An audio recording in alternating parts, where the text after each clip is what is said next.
thanks for coming, everyone. I'm going to try and give you a pretty brief overview of kind of how to start a food business.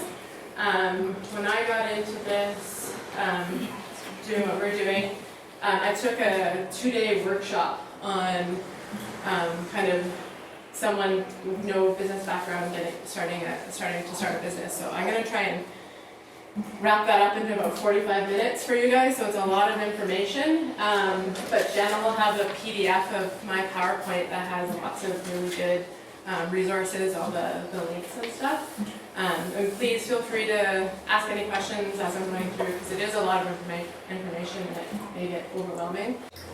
Okay, so to introduce myself, I'm Jill Miners and I co-own with Christoph, co-own seedtoculture. We started our business about almost 6 years ago, in 2018. And we are farmers and fermenters. So Christoph started out farming in Lillooet 12 or 13 years ago.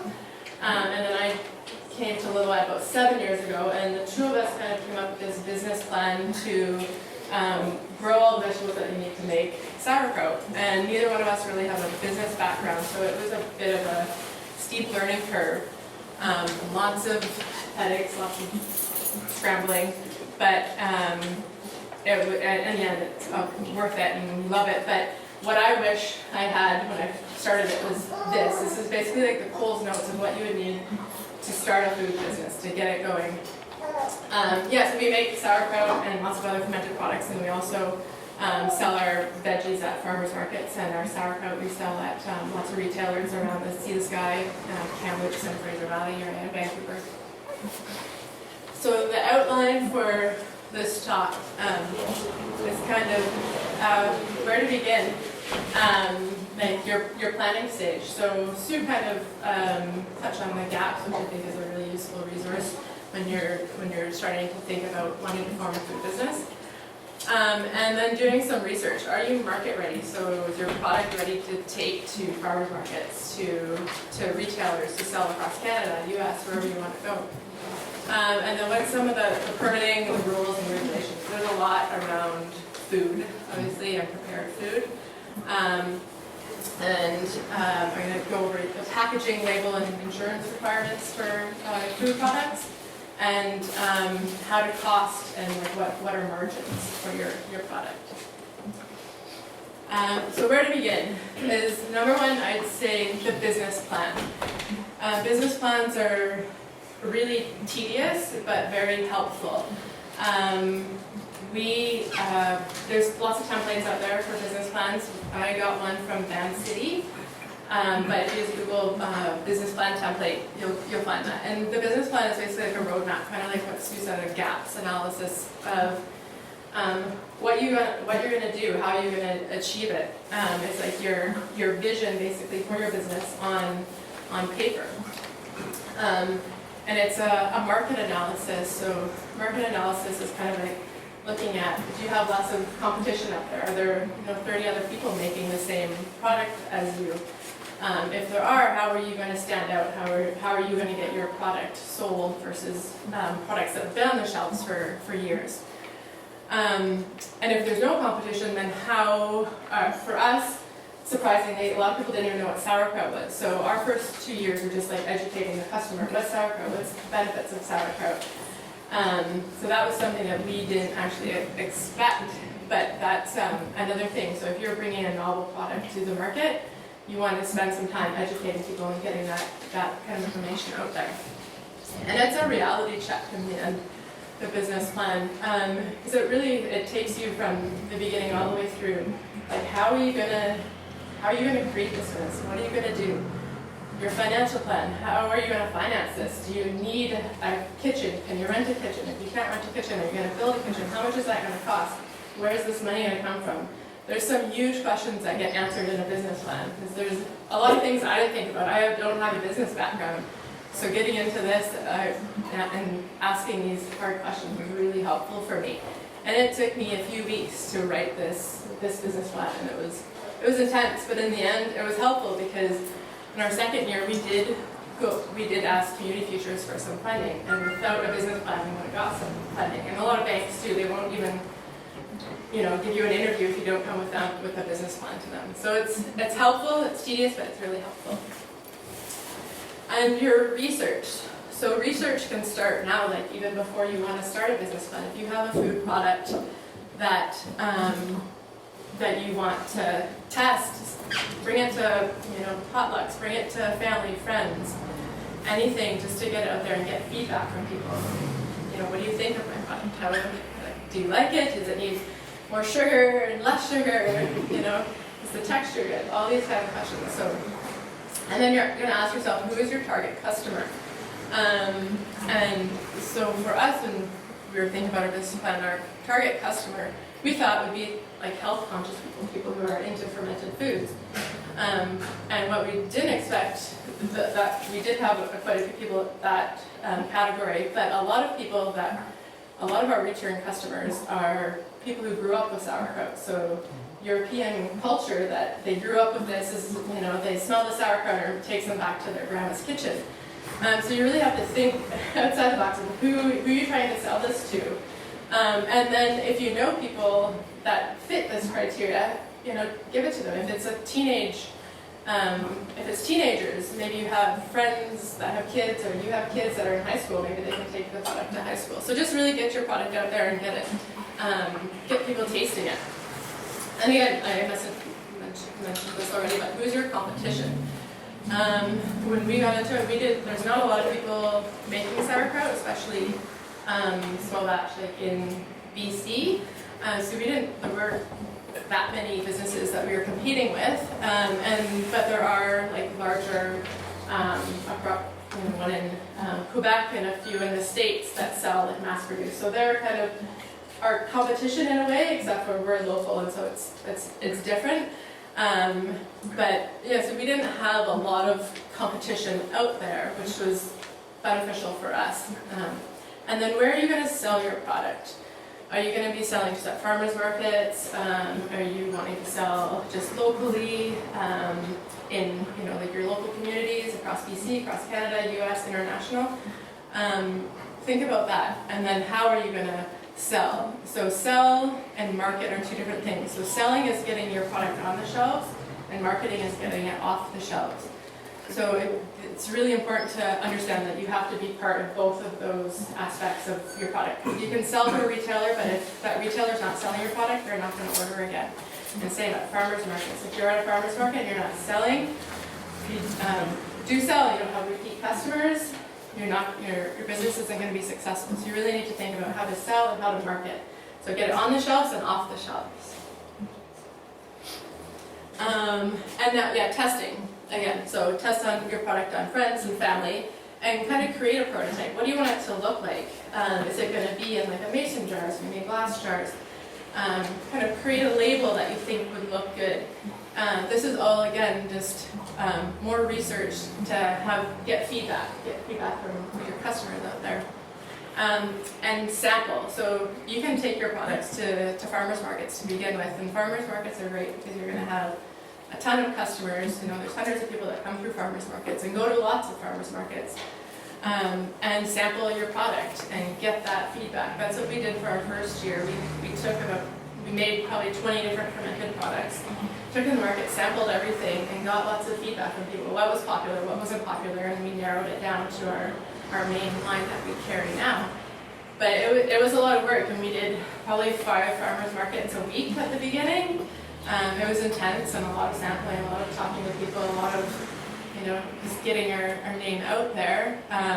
But I found it was the cheapest way really to do it, because you got to interact with thousands of people and get all this feedback and help us develop our product. But we started small, and we've stayed small and local. So we were Lillooet, we went to Kamloops, Pemberton, Whistler, and we had some Vancouver markets. So that was our main focus, was just sticking local around 4-hour drive basically.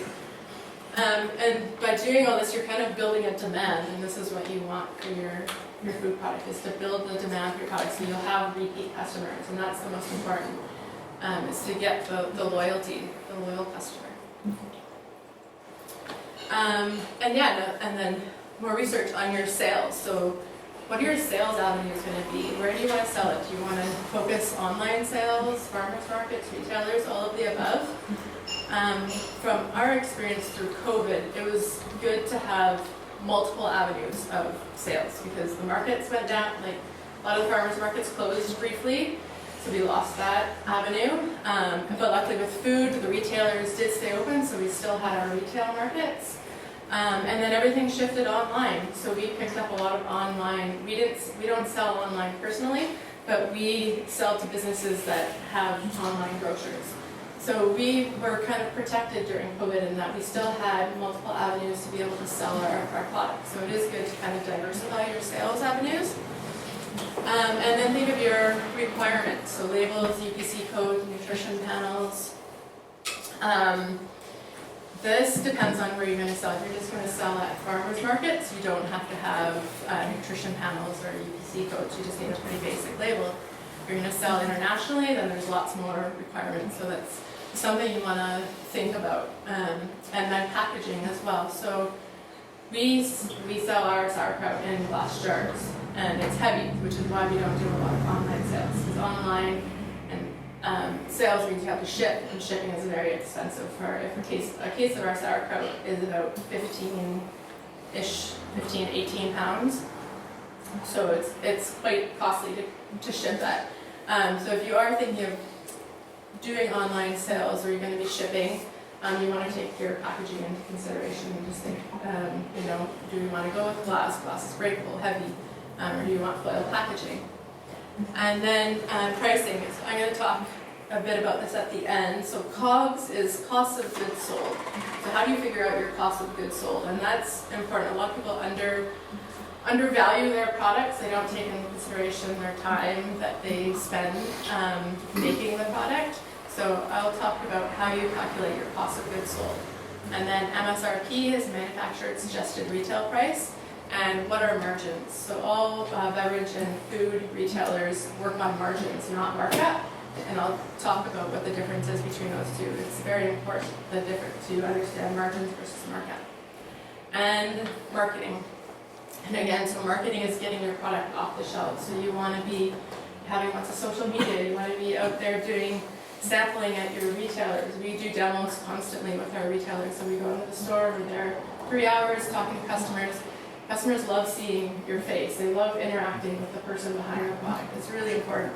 So we do that ourselves. Some people do hire people that will go and do demos, but we prefer to be the face of, Christophe and I, to be the face of seedtoculture when we can. So now we'll get into, basically you've done all that, you've done your research, you're confident in your product, you want to start your business. So number one is you need to request a business name. If you have a business name online and you submit this, it's the BC registry there. I'm not going to click on that, but to get a business name and a business number, you need to go to the BC registry website.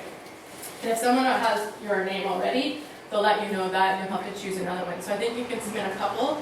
So if your first one is taken, they will go with your second one. So request a business name, and then as soon as you get your business name, you can get a business number.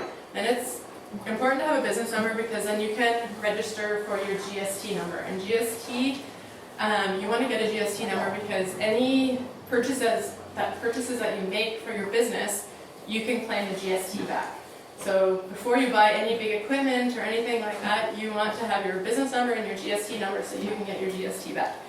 Who doesn't want to get money back from the government? And then also your PST number. So for things like packaging and labels, that's PST exempt. So it's nice to have, you basically pay no GST and no PST on your packaging and labels. And then if you're going to have employees, you can get a payroll number. So these are all just kind of the first steps of registering your business and getting your business going. Any questions so far? No? Okay. Now permits, and this is where I had the biggest headache. It was the most frustrating process. So every area has a health and safety rep. And so we have interior health where we are. And so you'll have your representative that you'll be dealing with. And the person that I was dealing with when I started was someone who was totally green, who is really keen and very frustrating to work with. But since then, there's been like 5 other people go through. So they have a high turnover at Interior Health. So I don't even know who it is at the moment. And also I found their website to be very confusing. I didn't know what I really needed for permits, how to get there, nothing. So I'm going to click on this and I'm going to kind of take you through the steps. So there's 2 different avenues. If you're just going to sell at markets, I have the steps there that you need. And at retailers, these are the applications that you need to submit. And number 1, I'd say, regardless if you're going to sell at markets or at retailers, is just get your food safe right off the bat. It's handy, it's easy, it takes, you can do it online, it's about 4 hours. You can access that through the Interior Health website there. And then it helps you, if you have to write your food safety and your sanitation plan, it helps you understand the language, because in the food safe, you do your food safe certificate, there's lots of language that they use in that you need for your food safety plan. So it's very helpful to understand it. I didn't have a business background or a food background. I was a biologist in the past working with fish, so I didn't have any background in this whatsoever. So I'm just gonna find the mouse, there we go. Click on that. Oh, I went there. I didn't know it was possible. Sweet. Okay.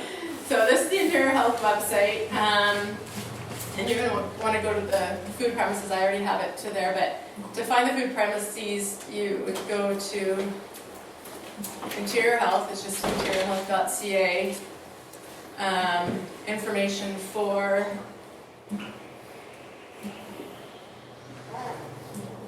and then go over to businesses.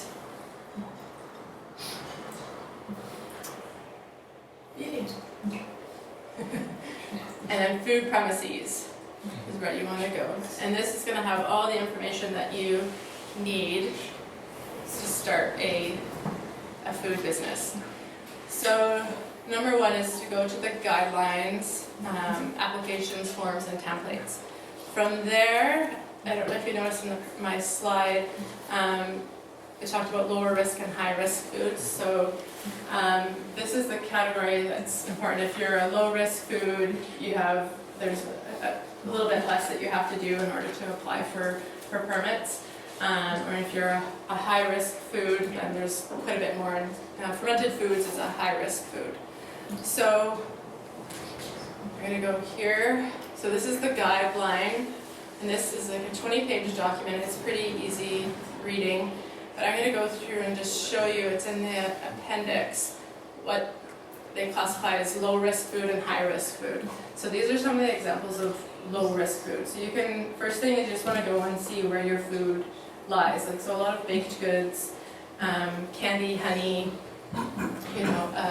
some of the pickled products, that's all classified as a low-risk product. So if you don't see and then go down, and this is what is classified as high risk. So some are fermented foods. All fermented foods are high risk. Dairy products, cooked goods, pies, that kind of thing. I don't know if you guys can see, but if you don't see what your product on here, you can just contact your local health authority and they'll let you know if it's a low or a high risk product. So how do I? Okay, let's go back to this again.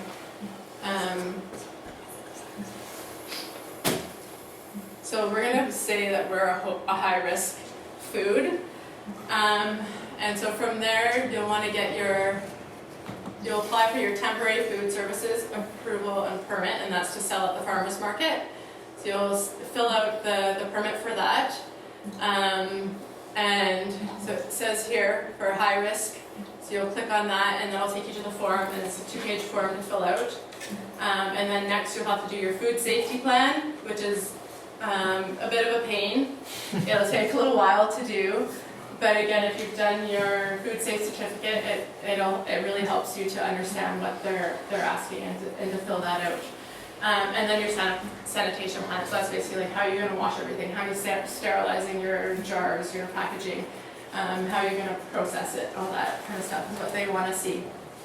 So that's the main thing. And then if you, like us, we had to build our own kitchen, because in Lillooet there's not a lot of facilities to use. There's the rec center that has a certified kitchen. Some of the churches have kitchens, I believe. But that's where it gets more complicated in that you have to fill out. So for here is a food processor manufacturing approval. So this will take you through like the guide to apply for a food premises approval. So if you have to build your own facility, it's a nightmare. Honestly, stuff that you can attest to how much of a pain in the butt it is to get the approvals for that. There's, not only do you have to deal with the district to get all that, you also have to deal with the health authority to get your approvals there. So you even have to do this if you're going to use an existing facility. You still have to fill out a permit for that, so that they know where you're going to be making your product. So you'll just fill in all that information about, it's the rec center, and then they may come and do an inspection, and they may not. So that's basically it for going to sell at retailers and sell at markets. So if you're going to sell at markets, the one difference is you need to an application to operate a temporary food service. If you're going to sell at retailers, you have to have the application for food premises, and that's for low and high risk food. If you're going to sell at retailers, if you're selling low risk food at markets, you pretty much can just show up and sell your products. You just have to have your application. It's a 2-page quick application to sell at a farmer's market. And then I have down here a pH test. So for our product, because the pH 4.2 and lower is considered the safe zone, so we had to send pH samples to get pH testing done on all of our products before we could sell them at market our first year. So it depends on what you're selling. Canned goods like tomatoes and stuff, they will ask for you to send that for pH testing. So you just do it once, and then they assume that your batches, your protocol to make your batches has been approved. We do our own pH testing because they will come and do inspections, and they want to see that we've done our own pH testing, so we do that here. But it depends on what you're making. They may ask you for other tests to get done, but they'll give you locations that do this test. We had to take ours down to Vancouver. Any questions about that? Yeah. So I'm curious, do First Nation people have to get these permits too? Yeah. Well, I've never. Yeah. Pardon me? Like if you just do it, supply the community. Yeah. Yeah, in Lillooet, there's a little bit more lax here. Like if you're just selling locally, you probably won't get caught. Like if you're at the farmer's market and the health authority come through, they could ask you to do these steps. Okay. But if you're gonna take your product outside of Lillooet, like to any other farmer's market, they ask for these permits typically. So Lillooet is a little bit more lax. You can get away with a lot. So Lillooet's a great place to go and test your product. That's what we did. We, at farmers markets, even before we had our permits, we were sampling at the markets before we had everything in place. So yeah, it is not, not enforced as much in Lillooet. But if you want to sell elsewhere, then you will have to go through these steps. Yeah, everyone has to. Yeah, Cameron? I was just going to say, just for the sake of community connections, there are people who help with, this could be classified as, say, illiteracy. Mm-hmm. There are people in this community that will be able to help you access and fill out these forms. Mm-hmm. So there are resources available in the community to help people who would like to fill the forms out but don't feel comfortable doing it themselves. Yeah. Yeah, and that's great because they are, like the food safety plan and the sanitation plan are, you know, they are tricky and it is, and like can be time intensive to fill them out. So it is nice if there are people in the community that can help you, that take advantage of those resources for sure.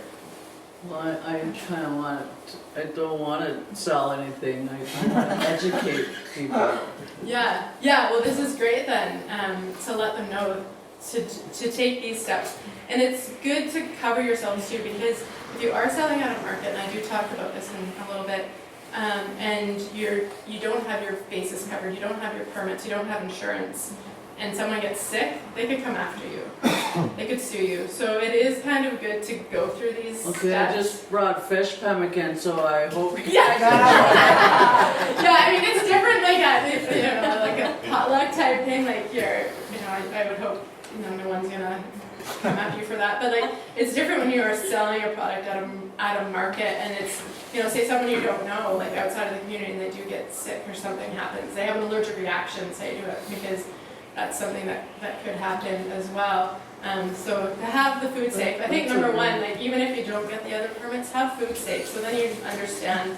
So I should actually have a note on my fish pemmican saying that there's fish and whatever else is in, because people could be allergic to the nuts even. Yeah, if there's nuts in it, for sure. Like things like that, like shellfish, nuts, dairy, people do have, and gluten, people do have allergies to that. So it's always nice to have like, this contains nuts in case someone does have a nut allergy. Okay, I just made this fish pemmican last night.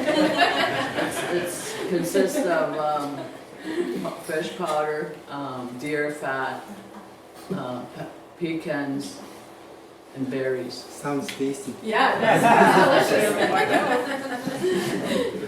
Yeah, Yeah, I had one question about the application to operate a temporary food service at the markets. Are there any rules around showing the origins of your products? Like say, for example, I want to sell pork chops at the market. Do I have to prove to someone where this pork came from or how I got my hands on these pork chops that I want to sell at the market? that there's a totally separate thing for meat. Okay, meat. Yeah. To sell meat, like that would be something to ask Aubin. Yeah, it's a total different ballgame when you have meat or alcohol or things like that. This is just like prepared foods. And presumably that might also apply to, let's say, supply managed industries like dairy. Like if I wanted to sell a jug of milk there, do I need to prove where I got that milk from, or can I just sell some milk? I don't know. be according to the farmer's market. Yeah. Little White might be able to get away with it, but elsewhere, I don't know. You do have to have, like, because dairy is considered a high-risk product, so you do have to go through all of this. But I don't know how Interior Health, like, if they ask you, is this your dairy? They probably do, because when we were doing it, they're like, is this your cabbage? How did you grow your cabbage? Is there animal crap on this cabbage? Like, they asked us all these questions, and I was like, do you ask this of like, every food business? Or is it just because we're growing our own product, So they'll probably ask you these questions. They will want to know, like, maybe, is this milk pasteurized? That kind of thing. So there is like a chain of command sometimes for stuff like that. So yeah, I'm sure dairy has another level of complication.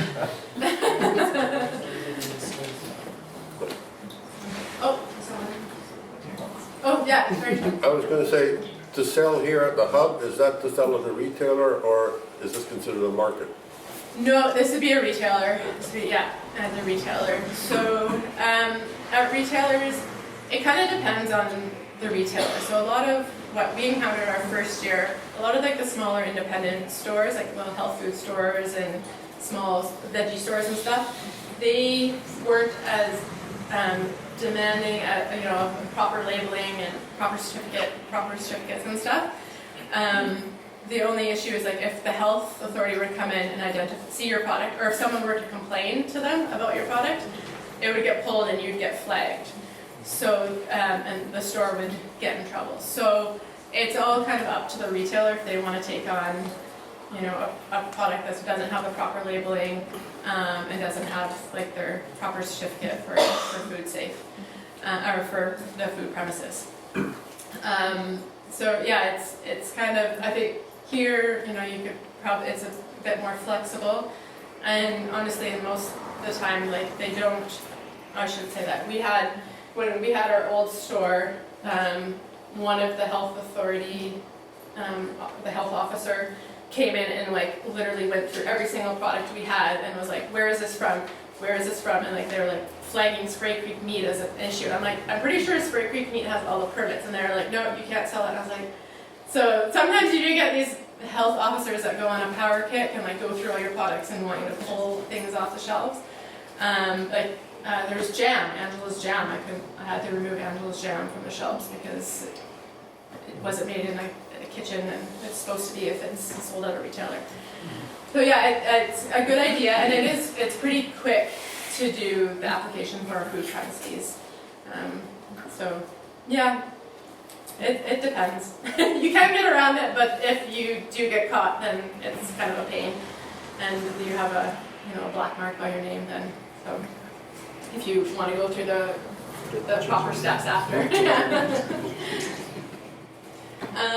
So now packaging. Packaging is important, and especially it became obvious during COVID, how challenging it was to get packaging like our jars and things. So we use Richard's Packaging and Ampac. They're in the Lower Mainland, and our jars are pretty standardized jars, so they're readily available, and it's a local business that we can just sit down to the Fraser Valley, grab some pallets and come back. There is what we found during COVID when there was the shipping issues. You can get stuff direct from China, which is a lot cheaper, but then it comes with its own headaches. Like basically you have to get like a whole freight container full of your packaging, and then you have to figure out how to get it from the port to a distributor and then from the distributor home. So it's way easier it is to use standardized packaging like that you can find locally. And there's lots of other packaging businesses out there. Those are the two that we have used in the past, and they have a wide variety. Do you know of other ones, Bob? You use that too? No. Yeah. No. Yeah, we use the same. Driving to Richards and Ampac these days is crazy. Yeah, it is. And Yeah, so- they both moved. And so is shipping costs. Yeah. Yeah. Yeah, we pick up, because we order pallets at a time, so we go down and pick up our big orders, because if you want to get them delivered, it costs us more than the packaging itself. So that's a tricky thing about being in Lillooet, is trying to get your packaging here. You pretty much have to do it yourself or spend a lot of money getting it shipped here. Lots of times now they cube it. If it doesn't weigh anything, like in plastic jars, they cube it, they charge you by how much it takes up on the back of the truck instead of by the weight. Yeah. You can't win. No, you can't. And then only buy what you need. It may be tempting, to buy like multiple pallets because they're having a sale or something like that. But then you have to hold on to that inventory for however many years. Say you're, getting like 10,000 jars, but you only use 2,000 a year, and you're gonna be sitting on those jars, and you're sitting on that lost money as well for over 5 years. And a lot of stuff can change in 5 years. Like maybe if after a few years you decide I don't want to do this anymore, then you have to try and sell these jars. So we know we need like 10,000 jars a year, so we just buy, I buy usually like 11,000, 12, somewhere like that, just a little bit more, so I have a little bit of a buffer, and I just buy what I need for the year, every year. And then type of packaging, I talked about that, so it's good to think about, what do you want your product to look like? Do you want it to be in recyclable, compostable packaging? For us, our product it's fairly acidic, and so I don't want it sitting in plastic, because plastic can break down. I don't want little bits of microplastics in the sauerkraut, and same foil bags and also aren't the best. So it just depends on what your product is and what you think the best packaging is for your food. And then for wholesale, so when you're selling your product wholesale, you're going to need boxes. We sell in boxes of 12. Our jars come in boxes of 12. But when I was looking at trying to get stuff from China, because I couldn't source any jars during COVID, they just came in a pallet of loose glass jars. A big pallet of I was like, 1,100 glass jars per pallet, and with no cardboard box. And I was like, okay, so then I would have had to try and find someone to make me cardboard boxes that are the same. So it's important when you're thinking of your wholesale, if you're going to buy packaging, how are you going to sell it wholesale? What's your cardboard boxes going to look like as well? And then shipping costs. So that's a big one for us. Why we don't sell online and ship, because the shipping costs are enormous. And in Lillooet, we only have Canada Post. We don't have, there's like Pure Later and all these other, like if we're in Vancouver, there's lots of other options, but in Lillooet, you're kind of stuck with Canada Post, and the shipping costs for us are extreme. So if you're going to be doing a lot of online sales, just consider that when you're thinking of your packaging. You want lighter packaging to keep your shipping costs down. And now labeling. So labeling depends on where you're going to sell your product. At farmers markets, the labeling requirements are pretty minimal. And on the next slide I'll tell you what you have to have to sell at farmers markets. And then like the small independent retailers in BC, all of Canada, US, international, there's different levels of requirements depending on where you're going to sell. So we just sell in BC at the moment, so I'll go through our labels just to show you what you need to have to sell in BC. And then to sell at farmers markets, it's pretty straightforward. Your business name, the product name, the volume or the weight, the ingredients, and the ingredients is always from the most to the least, so the heaviest weight to the lightest weight, and an address or location. So important is to have your business name. So if someone buys your product at a farmer's market, they want to know, if you want repeat customers, they want to know where they bought it from so they can come back to you. So always have your business name and a way for them to contact you or where it came from. And those are, that's just for farmer's markets. And now for selling to retailers in BC. So this is an example of our sauerkraut label. Number one, our company name in the center there. So we've got our logo. It's very front and center, very identifiable, so people can focus in on that and they know, seedtoculture. You get that, hopefully. And then the product name, so it's a beet kraut and it says sauerkraut, so people know what they're buying, so they know what's in the jar. Like ours, you can see because it's glass, but some packaging you won't be able to see what's in there. So you want to make sure that you have clearly what's in the bag. Is it chips? Is it soda? Whatever. And then the size or the weight. So we have 500 mils, and that has to also be in the front. Usually like right on the front of your label is the requirement for that. And your nutrition panel, so you'll have all your nutrition facts on there, and pretty much everything from the solid line up is mandatory. That's the requirement for Canada. And then anything below is, you can have, like for us, we like to include vitamin C because it shows there's a lot of vitamin C in there, vitamin K. So we include that, but anything above that solid line is the bare minimum that's required in Canada, and it has to be French and English. Did you figure that out on your own, or did you send? No, I'll show you. I have, there's a couple of websites that I use to do that, to get these. And you can also, it depends on your product, but sometimes you have to send it in and they will do the panels for you. If it's a more complex food product, for us it was, it's pretty straightforward. But yeah, sometimes you do have to send it in for testing in order to get a proper panel. But I'll tell you, I think it's on the next slide. And then the UPC code. The UPC code is important that you use like a certified company and don't generate them on your own. The only way only use of a self-generated UPC code is like if you have your own food store and you're just going to label your own products to be sold in store, but to be selling across BC or across Canada, you want to have one that's generated by a business. So I have that resource after this. It's GS1 Canada, because then you don't have the same UPC codes for multiple products. If you do that, then you'll have a lot of angry retailers. So make sure you use a reputable company to generate your UPC code. Your address, your contact. So for us, we have, I don't even know if you guys can see over here. Can you see? Okay. We just have a seedtoculture. So we have our website and our Facebook and Instagram, so people can reach out to us if they have any comments, questions, any feedback or anything like that, or where they can go to buy more product. Your ingredient list, again, English and French, and from the greatest mass to the least mass.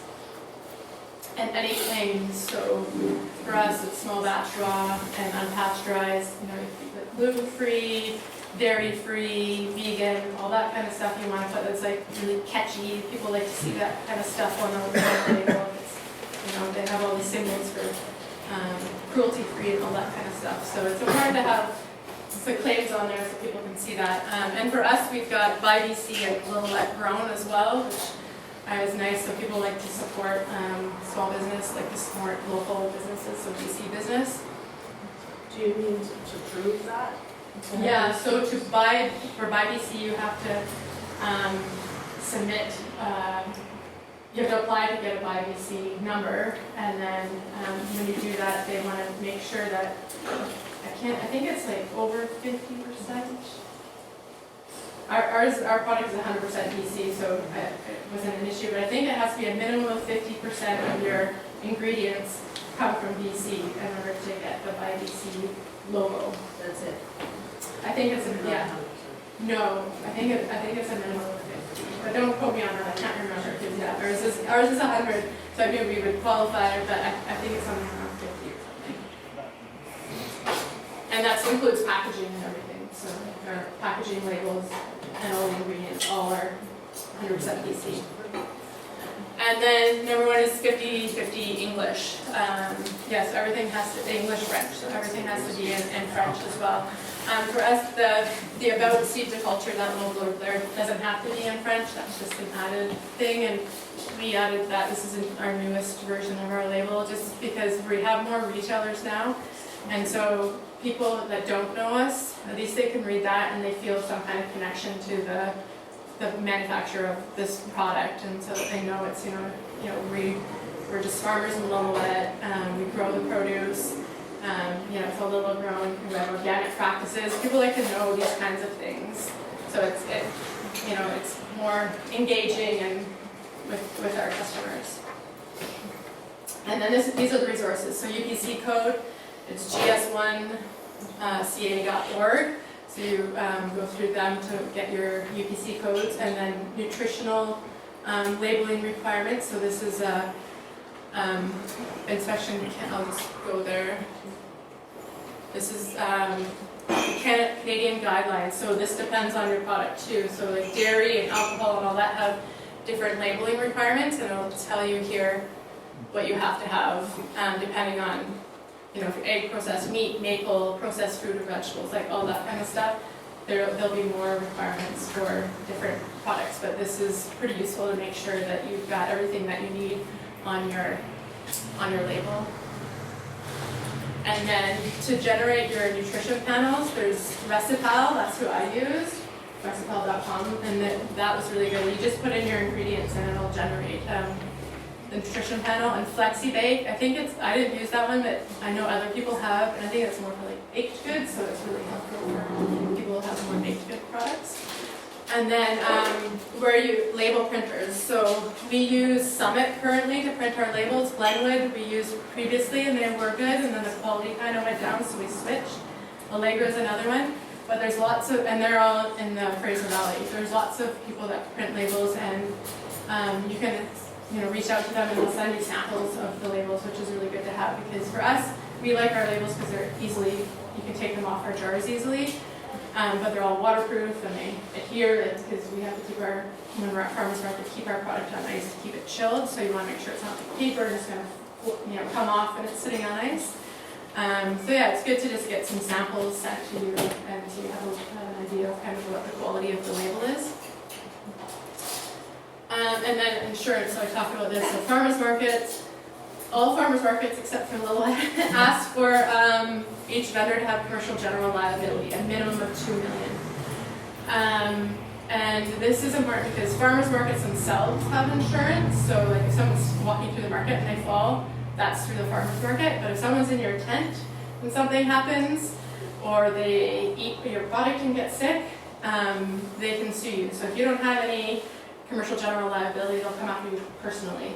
So it's a good idea and it's cheap. Like, if you're going to start a business, just get business insurance and then you can get an additional insured and add your farmer's market and it doesn't cost anything. But if you just want to get farmer's market insurance, I think it's like $150 a year or something, but worth it just in case something does happen. You don't want to be personally liable for someone coming after you for suing. So yeah, I think it's something that Little Bit should start enforcing, is asking for insurance from their vendors. All vendors, this is not even just food, just anyone that's at the market should have insurance. Every other farmer's market asks that you have insurance and they won't let you sell until you get insurance. And then for business insurance, it's good to have, if you're going to start a business and you're going to invest like $100,000 in equipment, you need to have insurance to get that covered. So it's a really good idea. And product loss. Ours is refrigerated, so if our refrigeration unit goes down for a few days and we don't notice, and all of our product is lost, we have insurance to cover the cost of all of our loss. And then WorkSafe is another one. If you're going to have employees, get WorkSafe.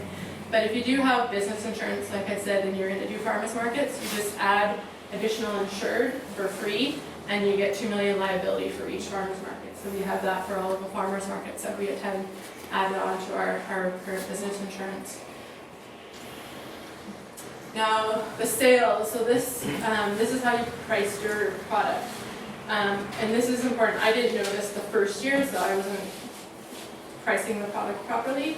It wasn't until I took the course that I found out how to calculate cost of goods sold. So it's basically ingredients, packaging, labor equals COGS, your cost of goods sold. So in this case, the example I'm going to use is $2.50 is your ingredient cost, $1 for packaging, $1.50 for labor, so it's $5 a jar. When you're figuring out your COGS, you'll do it per batch. So like in a 30-gallon batch of sauerkraut, say it costs $1,000 to make one batch of sauerkraut, but we get 200 jars out of it, so then $5 per jar is the cost. So that's the minimum cost of your product. And so every single jar of sauerkraut is costing you $5 to make. So then to sell it, you want to figure out how much to sell it for, so you'll be making money. So you don't want to sell it for $5 because then you're not making anything off that, right? Well, you're making your salary. Yeah, you're just like giving it away. Excuse me. So a lot of people talk about markup. And I think, I'm not sure where markup is used, because again, I don't have a business background, but all food and beverage retailers use margin.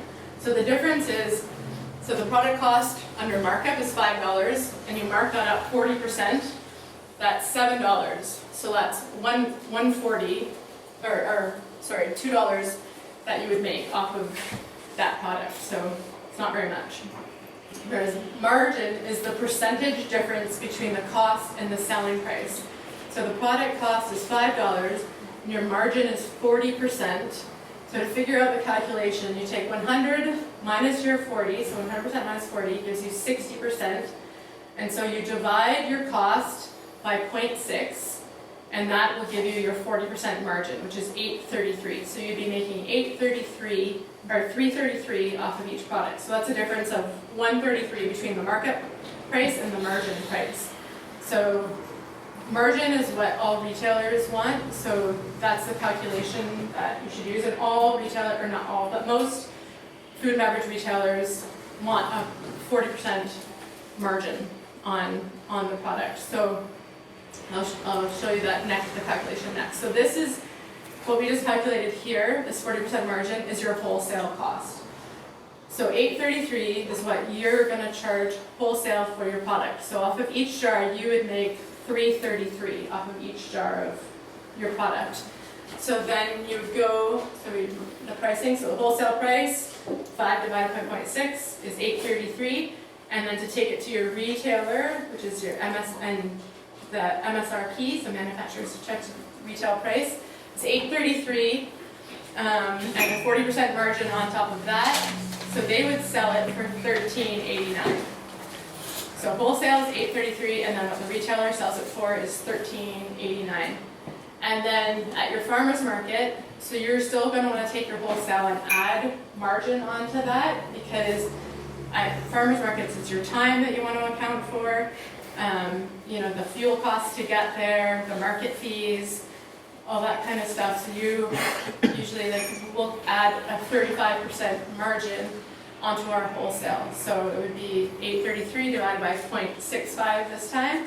So we would charge $12.81 for a jar of sauerkraut. So we would make, that is $7.81 off of each jar if we sell at a farmer's market, versus selling at retailer, we make $3.33.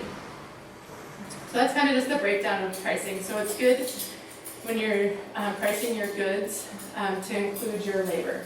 So you're always gonna, you know, if you have staff, of course you're gonna include that labor, but include your time too. If you're the one that's there, include that into your cost of goods sold. So your labor, like for us, you know, we make 2 batches of sauerkraut, it takes 2 people, 8 hours to do that, so that's 16 hours of labor at, say, $20 an hour. So that's incorporated in our cost of our sauerkraut, along with all the cabbage, you know, any ingredients, all the packagings, everything like that. So that's $5 is the minimum, that's the cost of each jar.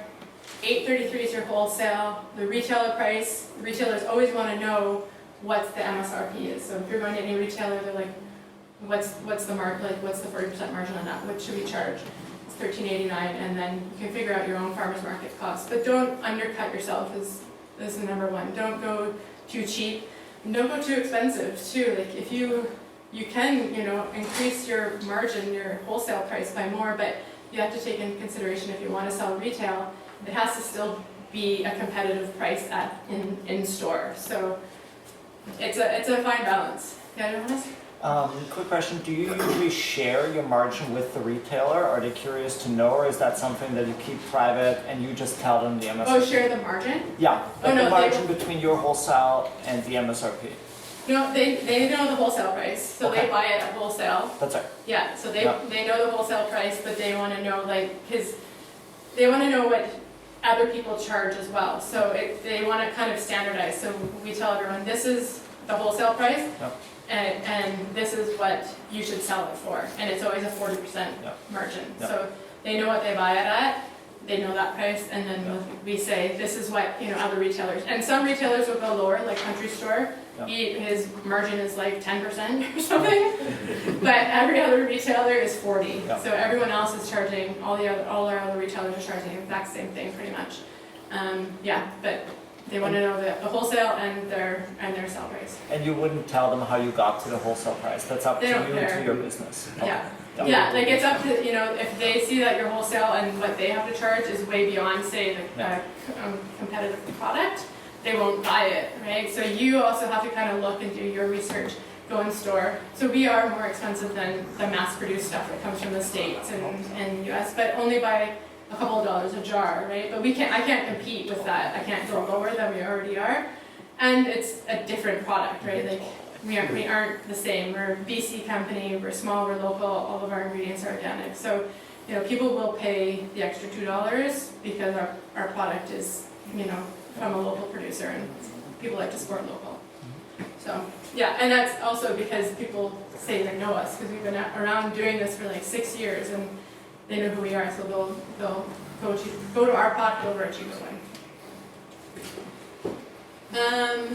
Yeah, and so this is the last slide. So basically, like sales and marketing. So how, you know, this kind of hand in hand here. At farmers markets, hopefully you'll be doing sales, but you'll also be doing marketing at the same time, because you're out there, you're promoting your product, you're telling people all about it. Small retailers are great because they, you know, they will support more smaller businesses and ask you to come in and do demos. We are always doing demos in store at our retailers. Food trade stores or food trade shows are great if you want to move your product more across Canada, because you can chat with so many people, lots of distributors, that, you know, that kind of thing. Go to events like Christmas markets, online sales, restaurants. Basically get your brand out there. Just get out there and sell it as much as you can. You know, talk to everyone. I'm not like outgoing type person. I'm not someone that likes to talk up my product. It makes me nervous. So it was a real challenge for me for my first couple of years to be like, no, it's great, honest. Like trying to do that, it was really hard for me. But when you believe in something, as much as we do in our sauerkraut, it became a lot easier, and I became a lot more confident in it, and was able to be doing sampling. So now I enjoy the demos, interacting with customers, and getting the feedback. So it's good, but it is a lot of work, especially at the beginning. And now we have been able to step back a bit more, and the sales, we just keep getting more and more sales because our brand is out there, people know us, we have a lot of repeat customers, so it's paid off in the end, but it is a lot of work, and it was a steep learning curve for us. Just neither of us had this background at all, and I wish I had like this when I started, because I was just like navigating through this unknown world of like, how do I start a food business? And so that's it. So thank you everyone for listening, and letting me know if you have any questions. Does anyone have questions? Or yeah? Yeah, I was just thinking that a 40% margin is not a 40% profit, because you still have to cover the cost of your equipment and Totally. your rental and all that kind of Exactly. stuff. And people have to understand that. Yeah, so your Part of 40% that's margin covering is what overhead. covers like your rent, your Yeah. utilities, your like all the other business expenses. So it's not a lot, and that's why a lot of businesses do struggle, because you need to stay competitive. But as your costs, like your costs, are increasing because your ingredients are going up, labor, the minimum wage has gone up again in June. Packaging costs, like all of that for us in the 6 years have like more than doubled. But we've only increased the price of our sauerkraut by like $1.25 or something, because it's hard to compete, right? So then that means our margins are smaller. So what you have to do is like we reduce the cost of our rent. We're in this building, the rent's a little bit less.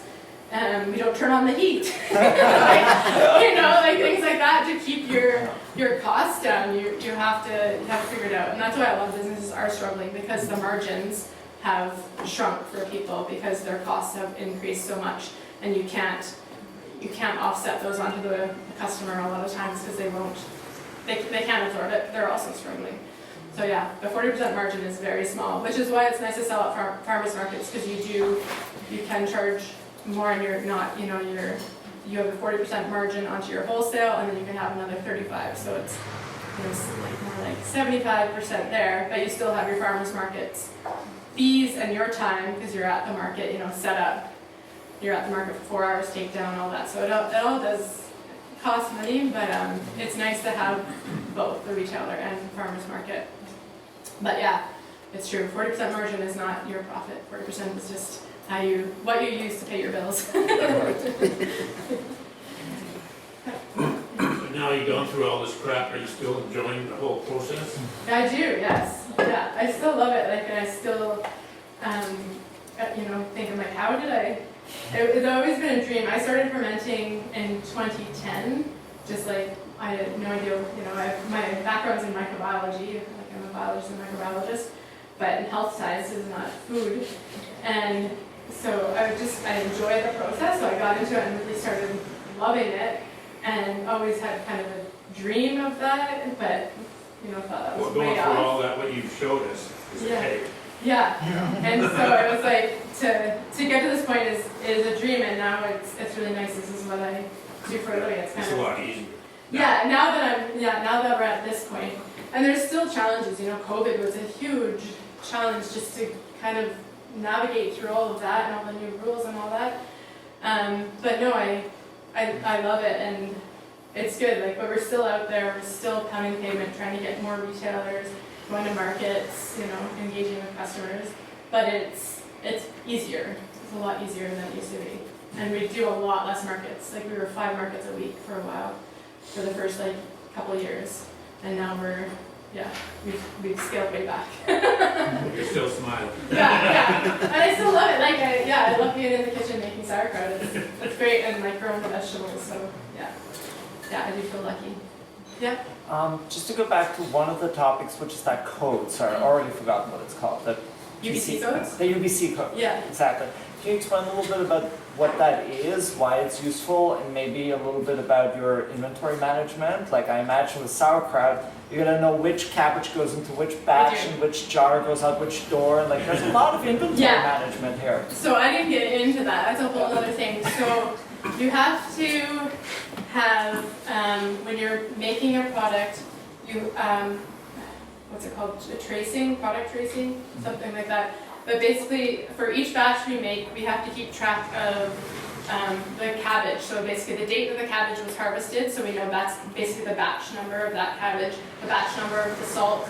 Any ingredient that goes into that, we have, I was going to say we probably have them here, but we don't. They're at home. But yeah, so every ingredient goes in each batch we have to track, because if there's a recall, they can, and then on our product we also have a batch number and a best by date. I forgot to include that on there. That's another one. You have to have a best by date on your product too. Yeah, so your best by date and your batch number. So if there's a recall, they look at that batch number. You can go back to your documents that show, okay, this batch, maybe it was the cabbage that was bad. So everything that has that cabbage that was harvested on this date has to be pulled from the shelves. So you can go through and do that because we track the batch records for everything.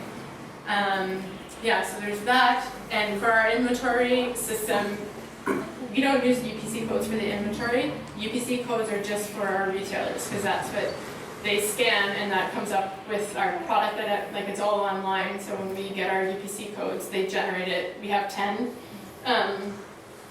codes, and when those are generated, it's associated with our specific product, and then so that's how it's all kept track in the system out there. And so each product, in Canada has its own specific UPC code that can be tracked. And so if there's an issue, they can scan that UPC code and then contact us and say it was the beet kraut, and then they'll look on the side and be like, this is the batch number, and then we can go from there. So that's the importance of the UPC code for retailers to have that information. But yeah, and our tracking, I just have an Excel document. It's pretty, it's a pretty basic system. If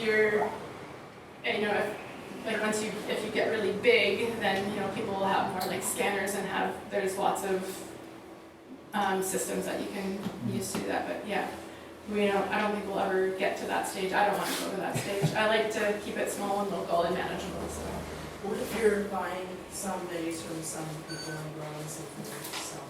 I have to write all that. So if we're using 100 pounds of our own cabbage, 100 pounds of someone else's cabbage, And then you just write I that. write that. So it's 100 pounds seed-to-culture, August 3rd, Laughing Crow, that's where we get our cabbage from.